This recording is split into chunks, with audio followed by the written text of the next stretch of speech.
Rabi'ah Ar-Ra'yi adalah salah satu ahli fikih dan hadis yang juga seorang guru dari Imam Malik bin Anas. Perjalanan hidupnya di masa kecil tanpa diasuh sang ayah yang bernama Faruh.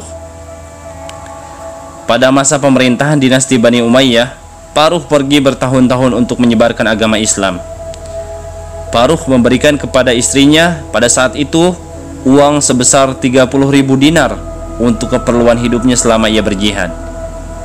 Ketika Faruh pulang ke rumah, Rabi'ah Ar-Ra'yi sudah dewasa dan menjadi seorang ulama salaf yang disegani. Biaya pendidikan Rabi'ah ini didapat dari uang 30.000 dinar yang ditinggalkan ayahnya. Semua uang itu oleh ibunda Rabi'ah Ar-Ra'yi digunakan seluruhnya untuk membiayai pendidikan Rabi'ah.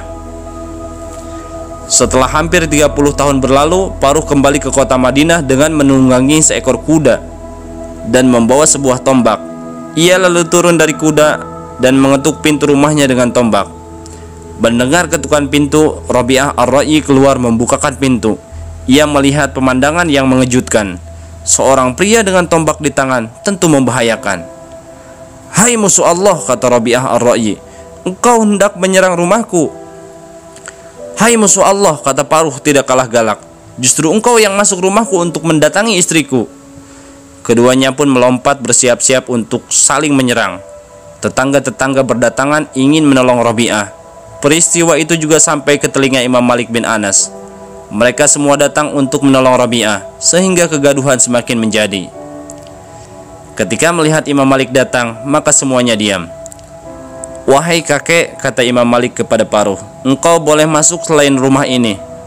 "Bagaimana mungkin kau mengatakan itu padaku?" kata Faruh dengan garang. "Ini rumahku, aku adalah Faruh." Demi mendengar itu, istri Faruh mendengar suara suaminya. Ia langsung keluar dari dalam rumah karena pada awalnya ia ketakutan. "Oh Faruh," kata istrinya, "iya, dia adalah suamiku dan ini adalah anakku yang ia tinggalkan dalam keadaan masih janin di dalam perutku," sambil menunjuk ke arah Rabi'ah. Akhirnya mereka berdua saling berpelukan dan menangis sedih.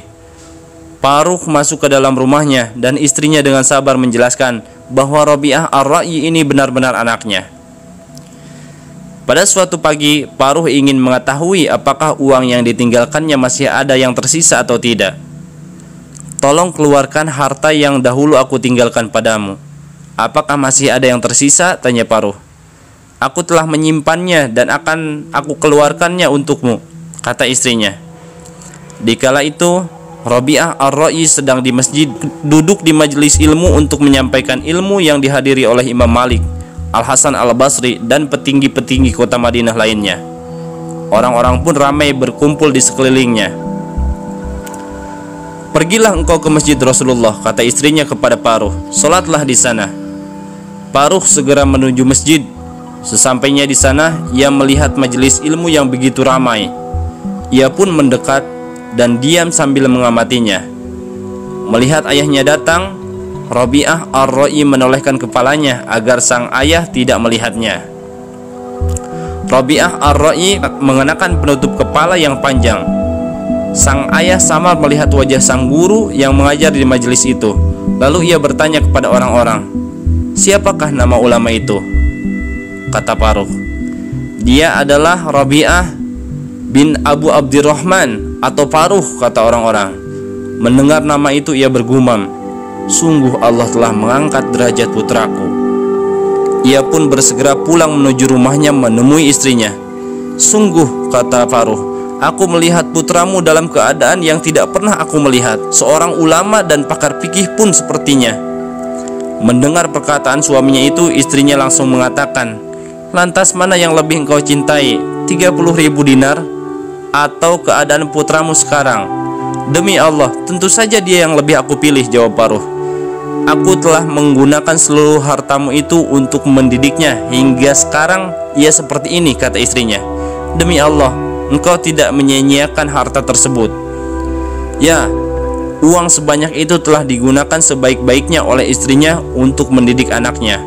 Faruh sangat bangga pada istrinya yang mampu menjaga amanah, membesarkan anak, dan mendidiknya sehingga menjadi ulama termasyhur pada masa Khalifah Bani Umayyah.